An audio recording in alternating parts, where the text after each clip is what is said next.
देखिए, पंडित जी आज़ादी के बाद से ही जिस प्रकार की उन्होंने दूरदृष्टि रखी, उसका परिणाम आज देश आत्मनिर्भर बना। शुरुआत जो उन्होंने की थी, बड़े बड़े बांध, बड़े बड़े कल कारखाने, इंफ्रास्ट्रक्चर, बड़ी बड़ी वो प्रीमियर संस्थाएँ, IIT की तरह, IIM की तरह, ICAR की तरह, एम्स की तरह, उस ढंग का जो फैसले उस वक्त किए थे,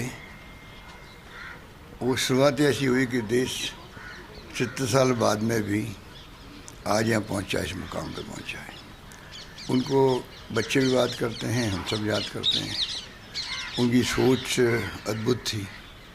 जेल यात्रा के दौरान उन्होंने जो किताबें लिखी है, ग्लिम्पसेस ऑफ वर्ल्ड हिस्ट्री, भारतीय खोज, ये तमाम जो फैसले उस वक्त के हैं, नई पीढ़ी को उनको समझने की आवश्यकता है, पढ़ने की आवश्यकता है, जिससे कि जो महापुरुष हुए उस ज़माने के, महात्मा गांधी लगा करके, पंडित नेहरू हो या सरदार पटेल हो या मौलाना आज़ाद हो, और भी बड़े बड़े फ्रीडम फाइटर्स थे, डॉक्टर अम्बेडकर हो, तो सबसे बड़ी आवश्यकता का आज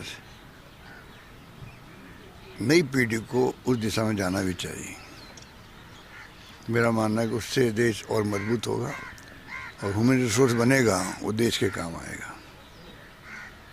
जी, कांग्रेस की गारंटी यात्रा आज से फिर धरातल पर है और पूरे प्रदेश में।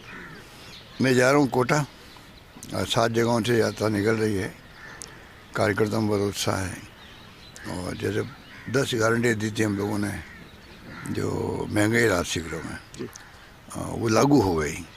इतने लोगों को विश्वास है कि जो कहते हैं वो करते हैं।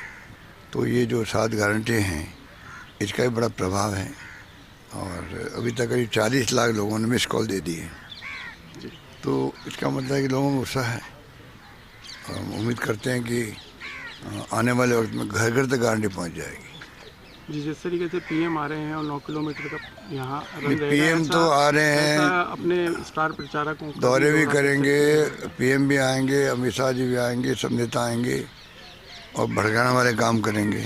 हम उनको चैलेंज देते हैं, आप जिस राज्य में जा रहे हो, उस राज्य सरकार जो है उसकी परफॉर्मेंस क्या रही 5 साल तक, जो उन्होंने फैसले किए हैं उस पर बोलो, आप आलोचना करो अगर आपको कमी लगती हो तो। हमने जो विकास किए हैं उस पर अगर आप कुछ कहना तो कहिएगा।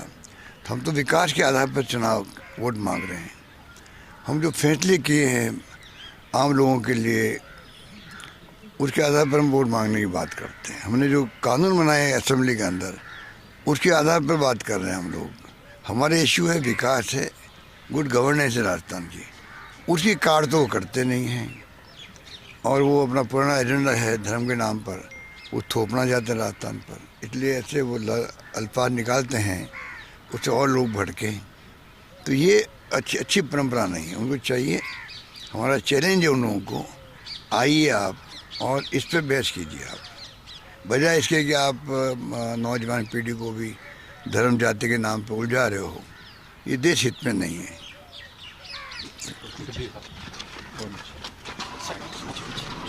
को आप सुन रहे थे, जैसे कि उन्होंने जानकारी दी। सबसे पहले पंडित जवाहरलाल नेहरू को याद किया, उनके किए गए कामों को याद किया और उसके बाद उन्होंने केंद्र सरकार को आड़े हाथों लिया। ये कहा कि देखिए किस तरीके से दिग्गज दौरे कर रहे हैं और उनकी बातों में आने से बचिए, क्योंकि हम उनसे डरने वाले नहीं है। कांग्रेस सरकार एक बार फिर से रिपीट हो रही है, ये बात उन्होंने एक बार फिर से कही और ये भी जानकारी दी कि यहाँ से उनका कोटा जाने का कार्यक्रम है, क्योंकि यहां से 7 संभागों का रुख किया जाएगा। यात्रा का फेज 2 शुरू होने जा रहा है। यात्रा गारंटी यात्रा जो कि दीपावली ब्रेक के कारण रुकी हुई थी, एक बार फिर से उसका आगाज हो रहा है और अब काफिला आगे बढ़ चुका है। मुख्यमंत्री अशोक गहलोत का ये उस वक्त की तस्वीरें दिखा रहे हैं जब रामनिवास बाग में श्रद्धांजलि कार्यक्रम रखा गया, पंडित नेहरू जी को याद किया गया।